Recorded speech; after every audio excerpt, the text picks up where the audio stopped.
Thomas and Percy enjoy working in the docks. They like the sea air and the sound of the gulls. But one day the friends were feeling hot and bothered. A crane was causing trouble. His name is Cranky, and this was his first day at the docks. "You're useless little bugs," he called from above.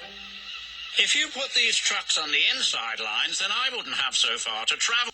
"Rubbish," said Thomas. "We always arrange our trucks like this, and no crane has ever complained before." "Well, I'm complaining now." And Cranky banged his load down on the quayside. Later, the two engines met Gordon and James and told them about Cranky. "Cranes are hairy-fairy things. They need a lot of attention, like me, in fact," said Gordon. "You should see the situation from Cranky's point of view," huffed James. "He's high up in the air, coping with wind, rain, and baking sun. Then he looks down and sees you two little engines being annoying. No wonder he calls you bugs."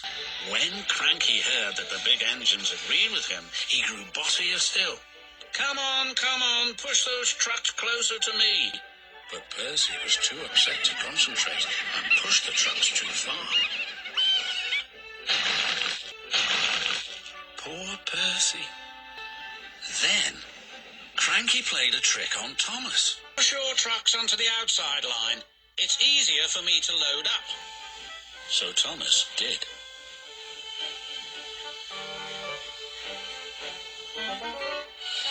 But Cranky left the loads beside the trucks, not in them. "You must have known my arm can't reach you there," complained Cranky. This mix-up caused confusion and delay. The Fat Controller was most upset. "Thomas and Percy, this new crane has an important job to do. I have heard that you have not been helping him today. You will go to your sheds and consider how you will improve yourselves tomorrow." Now, Thomas and Percy were upset too.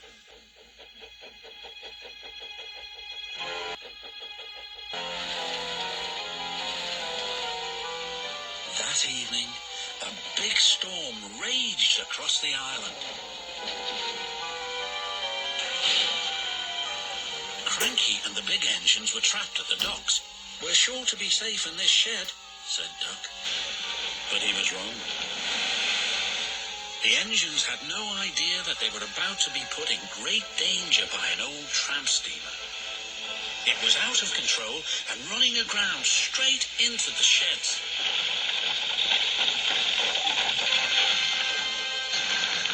Into the sheds.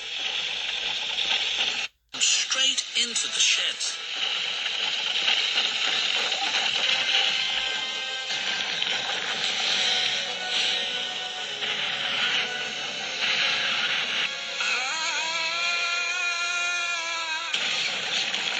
"Help!"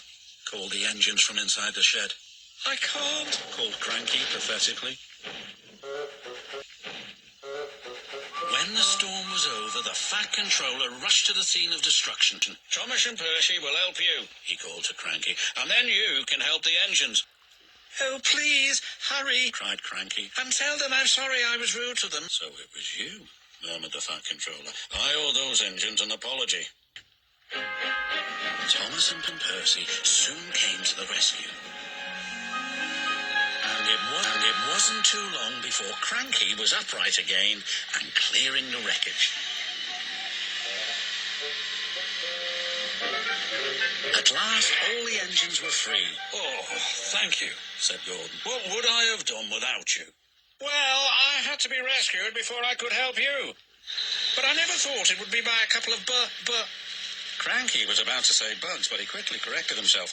"Small engines, thank you. I'll never be rude again. However, you two might in my way, so move over." "Ah," said Percy. "He's back to bugging us. Don't move. You're still attached to Cranky." But it was too late. Cranky still looks down on the two little engines. But ever since that stormy night, he never calls them bugs or mites, because he knows they may bite back.